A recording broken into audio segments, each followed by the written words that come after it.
Yeah, I'm crazy about music. You play beautiful Got a music. package today addressed to Thomas BlysK, and it looks very StarCrafty. They still haven't forgotten me after so long time. They sent me this tiny thing. Whoa! Oh! Oh! Oh! Yeah. Ta-da! It comes up 1 piece, 2 piece, 3 piece. It's a little for my camera. See how this goes together? This is totally useful for camp though, because in camp there's no proper earpiece. They give us these really cheap earpieces. This really helps me out in camp. Cool stuff, cool stuff. Thank you so much, Blizzard, for sending this stuff in. Which gets me started on today's video. I am like slightly sick, so I didn't really go out. I'm stuck here at home. I've got a little bit of time before I book in, so I'm gonna talk about the story of when I used to be a pro gamer. Hope you guys enjoy the story. Here goes.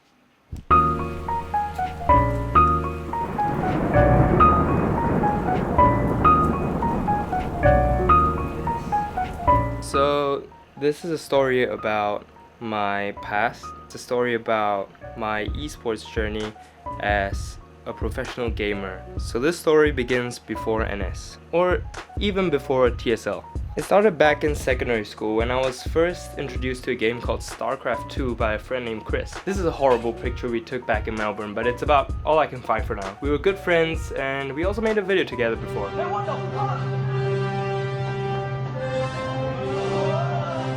Anyways, I got hooked to the game. It was very strategical and at the same time challenged your mechanical skills.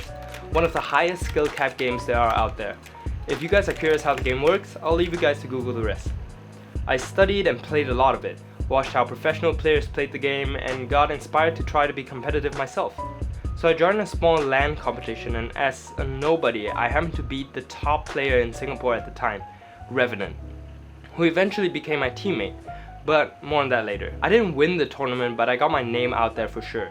Revenant's team then asked me to join them, Flash Esports, my first proper team. It all seemed super cool to me at the time. They all had jerseys, sponsorship gear, so that's where the journey really began.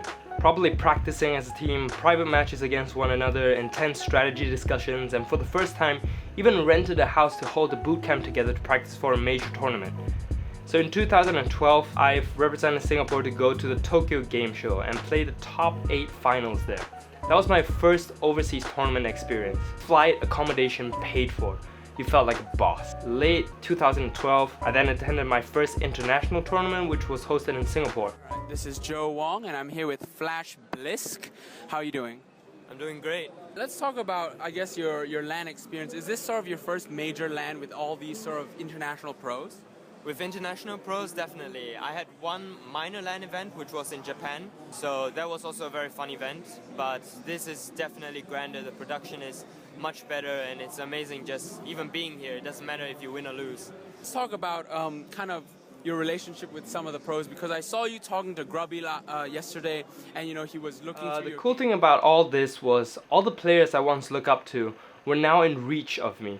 I became one of them and it just felt amazing, like all your hard work has paid off and I'm finally good at something with an overwhelming awesome community to always be supporting you on Twitter or when you're playing just adds to it as well. That's like the first time I learned that it's so much more meaningful to meet people you look up to as not just a fan. You get to talk to them, discuss with them on deeper levels on things that you are equally passionate about. And so the years went by and I guess here's the parts where I actually started filming more stuff than before. The vlogging roots in me were actually starting to grow a little bit. But sometime early 2014, Flash got disbanded. I was teamless, so I depended on myself to get opportunities and I did. I continued to join tournaments, to qualify for more overseas events, and the next overseas event I went to was in Sydney. Yep, so just landed in Australia, Sydney.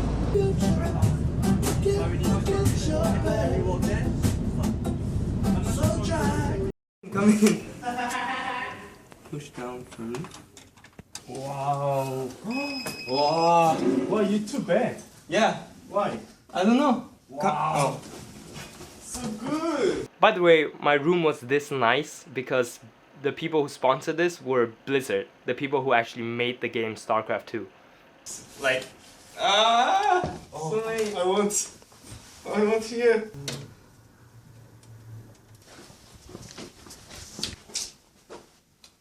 Thanks for the... Yo. Fresh off day 2, just woke up and preparing to go to the event already. And look, we've got Hearthstone. We've got our sponsors. Let's go video some people playing. Oh, knifes the fella right in the neck. Still going on, his spree is not dying. 10 for 2 now. I can hear you. Ba-dum.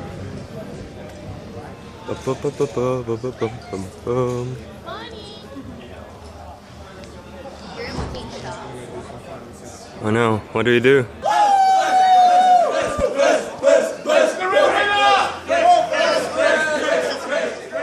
So after that tournament, I went to Germany to visit my dad and my brother, and during that trip I visited one of the finals there and supported and helped another friend who was attending that as well. And at this event was where I crossed paths with a person with the handle Penguin, who was the manager of My Insanity. That's the guy on the right. He then later scouted me into the team, and that's how I found my new team, a way bigger team called My Insanity, who are quite established in the StarCraft scene. My opportunities increased and my practice opportunity also improved heaps. It's like the saying, when one door closes, another door is bound to be open soon enough. Later that year, then I went to Stockholm. In the plane now. Going to Stockholm, and look at how empty it is. Then in Stockholm you just meet all these crazy people as well.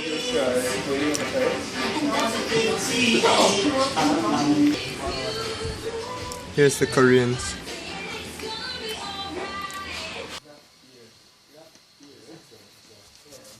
Like fucking go like... Yeah, you just like rub it around your hair so it kind of fits in. Yeah. Don't film Just it. a little bit, really. Don't film it. Yeah. Like push it to the front. Yeah, just push it down. Just push it down. Yeah, you can either This push over to the side. That honestly doesn't look bad. Yeah, that looks good. It looks actually. fine. Like you won't really get it to go all the way. Yeah, Probably. that's good. Because like you gotta learn like what your hair can you have to like learn what you have to work with your hair. Like you're gonna have like some quirks like that you won't be able to work. Looks fucking sexy, dude. You're good. Yeah, you look great. And even later that year I went to Taiwan, where I met gamers who couldn't even pick up their chopsticks right. But it was hilarious. There we go. It's just gonna all slide back. In there. Fuck it. It admits the fuse. It's the trick is. Oh, that was so close though. Oh wow. I got it. Yeah, but you gotta do that a few more times. I don't want to. This is okay. I don't want that many noodles. And I also met the person who actually inspired me to start pro gaming in the first place. This guy right here, tearing apart the Yan Bao, that's him. Why they have the points there? Well, he's so focused. Wow, you've even gotten the paper this time. He took everything. After that, I also went to Valencia in Spain. Finally, or I have finally sorted this out, and time to enter the room. And I'm in. Get the luggage. There should be 3 beds, because there's 3 of us staying here. There's that one tiny bed, and then there's the 2. Oh shit, that's bright.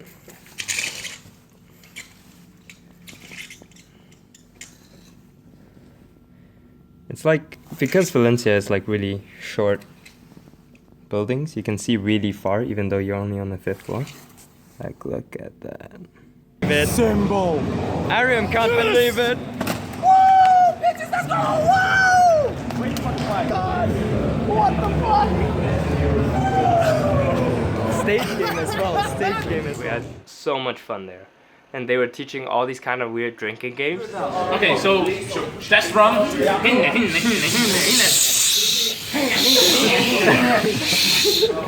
Wait, how does wait? Okay, the guy that loses his job Alright, you give it over. You press over. This is too fucking hard.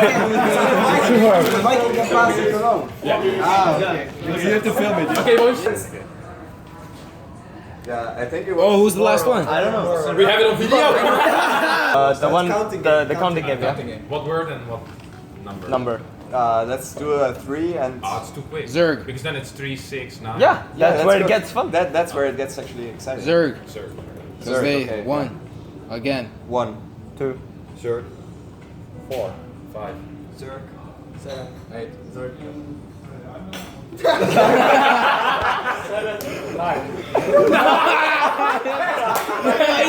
We're here at the Gelato Factory Festival. Get the f up, man! Shut the f up! It's my video! Get out of my video! Alright, we're at the Valencia beach. And lastly, the most recent tournament I won was last year, 2015, on home soil. Try and push forward, keep these units out of the way. He gets an awesome shot off with the Purification Nova. Another one about to go off, and Ender's army has been obliterated. 50 supply up, here is BlysK as he's pushing forward for victory. The aggressive blink on top of the army, but everything is falling. GG, well played, and BlysK wins the tournament. Taking that with a clean 4-0 sweep. He must be feeling like he's on top of the world right now. I bested the whole Southeast region as champion. This win meant a lot to me. Home crowd, first time in front of my parents, first time my parents actually watched my games as well, and also because of this winning speech. Do you have any tips for all our Singapore fans on how to train and be as good as you at Legacy of the Void? In anything, as a matter of fact, I think if you want to be really good at something you're passionate about, you just gotta sacrifice a little, grind a little harder, and you're gonna get there, like how I got here. And actually, I want to give a quick shout out to extend my condolences to those who were in Paris. Terrorist bombings there, in Japan, the earthquake, and various terrorism attacks around the world as well. Just prayers from Singapore to you guys as well. Felt like a Nobel Peace Prize winner in my own heart. Esports has opened my eyes to the world so much and given me so many opportunities to travel and meet amazing people, some to this day still my close friends. I learned to travel by myself, I learned about marketing yourself, about sponsorships, and on a practical sense, I basically didn't have to work a part-time job. I just poured all my hours into my passion and it paid for itself. I got to travel the world at the same time. Which comes to a question I want to talk about, which someone sent me. Samantha, turning 19, she says she's never really pushed herself outside of her comfort zone to explore what she really wants to do for a living, because in JC you don't really have time to do that.